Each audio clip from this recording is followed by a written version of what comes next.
welcome back to the Outdoor Kitchen Show. I'm Marissa Turner, and today we are here with Jimmy Babbitt of Creative Cajun Cooking at Fred's on the River doing Senior Citizens Day.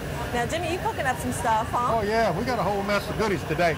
I got some red beans and ham with rice, and we're frying some chicken leg quarters. We got a salad and bread. I've got Wally Tallion over here doing the Jambalaya from the Jambalaya Festival Association.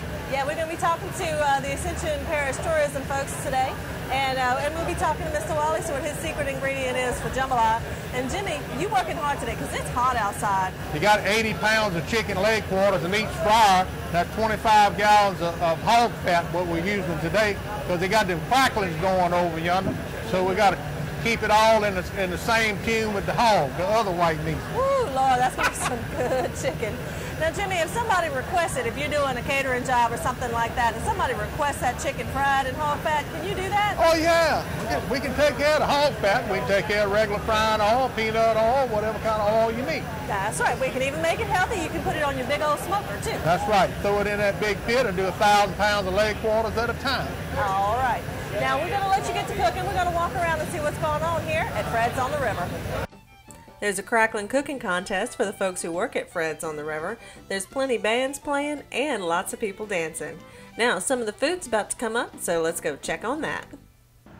Now we're here with President of the Jambalaya Festival Association, Wally Tallion, and he's the one making the jambalaya today. Now, we saw you just sealing it, so I said, okay, he's got a minute to talk. Yeah. Now, you've already turned it and you sealed it. Yes. Right? Now, what's your next step for it? About 25 minutes, I'll turn it over, and then I'll give it another 10 minutes after that. Okay. Now, how many gallons of jambalaya you got in here? I got 65 pounds of rice and about 135 pounds of meat. Okay. How big's your pot?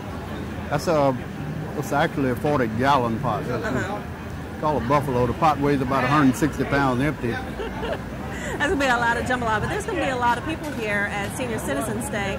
Now, Wally, how long have y'all been doing this event? I'm saying 8 to 10 years. I know I did it for about 6 years, and Carlos had done it for quite a few years before me. So Carlos broke past champion, and the Senior Citizens have been picking up more every year. We're getting more crackling cookers, everything. Everybody's been hearing about it. Now we got somebody else coming in here. I see Franklin pulling somebody in. Tell everybody who you are. Herman, Frederic. And what you doing today? Association for many years. Okay. And are you helping out with the jambalaya, or what you doing today? I'm here to help serve. Okay. Now there's going to be a lot of people here today. I hear there's going to be people jitterbugging all day. Yep. Yeah. The Senior Citizens of Ascension Parish are not sit-around kind of people. They've been here early. They've been here dancing. They're going to have fun all day. And you're just going to be doing the jambalaya? You going to be dancing too? No, indeed not. I don't dance. But they tell me there's about two or three different bands that volunteer that come by to play, and that's all a good thing. Everybody volunteers, put on a good service for the community, you know. Now, what about you, Herman? You going to dance? Oh, indeed. Oh, Lord. We're going to have to get somebody jitterbugging on camera here in a little bit. Now, how does somebody who's always wondered about how to get into Jambalaya Festival Association and do the volunteering and do the cooking, how do they get started with that? I guess some of the cooks start in the little mini pots, and then they work up. You know, as the years go on, they get into the bigger pots, and it's harder to cook the little mini pot than it is that bigger one. You're right about that. There's no room for error in a little one. Especially on a wood fire and everything. Oh, it's rough. Yeah, now we saw Carlos Bro's granddaughter, Brooke, doing a little mini pot out at the deer camp, and that was great that she showed us the technique, and it came out great. She's 13 and is already lining up to be the next Bro mini pot champion. She is something else. Now, what does it take to be a good jambalaya cook? You got to be consistent and be lucky. You got to hit the judges at the right different judges, different outcome, you know. Right. You can have one judge that can like different things, that he likes the pretty rice, one likes the flavor, you know, giving different points for, but it's all going to be computerized this year. We're going to have all of them going to have iPads to judge with, so. Oh, very it's nice. all critical. Someone that doesn't have a clue what a jambalaya is supposed to be like, with that readout, they can tell exactly what they're looking for, and it'll be printed out on that iPad, and that's amazing. It's critical. Now, even though all the people who do the cooking for the Jambalaya Festival and everything, they're competitors when it comes down to the cook-off, but it seems like one big family. Oh yeah, everybody it's a camaraderie. You know, just being around people. That's something I enjoy and I miss a lot for not being in the competition. It's just being around the people and friends that you know, that have been around for years, you know. Some of the guys that I was with, like Jody Ellisor and that bunch, I started in the 70s. And all working together. Byron's still cooking, he's about my age, but there's very few of us still around, you know.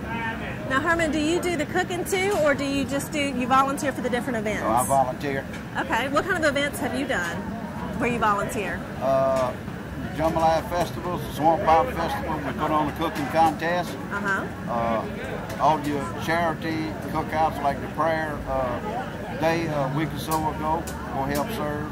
We got numerous events all year long for charities. Absolutely. The Jambalaya Festival Association is involved in almost every charity event that comes up in Ascension Parish. We've done 10 in the last 2 weeks. Yeah, 10 absolutely. functions, and 2 of them was March of Dimes and prayer luncheon for the parish president, and just one thing after another. You know, we always giving back to the community. And you cook.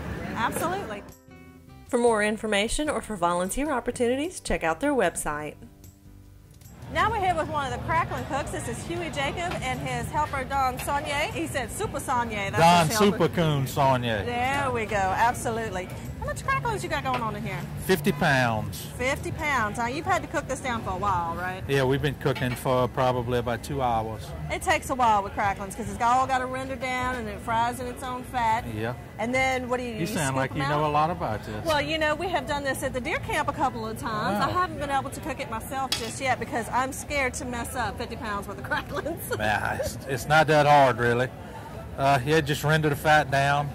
Then we take them out, cool them off a little bit, and bring up the temperature of the grease, and that's when they pop and get real fluffy. Okay, so do you throw ice in yours or no? Yes, I do. Okay, and that's when they really listen. Yeah, it's. I think it's something to do with when the ice hits the grease, a flash. Yeah. The temperature actually might go up some. I'm not sure. It's just magic the way that it It's happens. just. It makes a pretty sound. It does. Oh, it makes a scary sound. Yeah, that's the only reason we do it is because of the sound. It's all about the presentation. That's what it is. Yeah. Okay, so how much longer before you take these out? Oh, probably about 30 minutes or so. Okay. And Jimmy's Creative Cajun Cooking crew is getting all that chicken ready to serve. So let's take a second to talk to David Roshto, the owner of Fred's. Now we're here with David Roshto, who is the owner of Fred's on the River. And David, this is a beautiful day for this. Absolutely gorgeous. How do you think the event's going so far? Oh, absolutely fantastic. You know, you could ask for a better day. It's the weather is breezy. There's not a lot of humidity in there, and the seniors are absolutely loving it. Now, I went back there and got some footage of some of those folks jitterbugging back there, and there was a fella, 88 years old, cutting a rug. He was having a good old time. I tell you what, I think they may not have invented it, but I can tell you what, they perfected it. These people are it's awesome just to watch them dance. It's just they've been dancing for years and years, and can't say enough about the music. You know, the volunteers of the musicians, and there's such good musicians here with the swamp pop music. It Absolutely. So yeah, they really enjoy it. They really love the dancing part of it.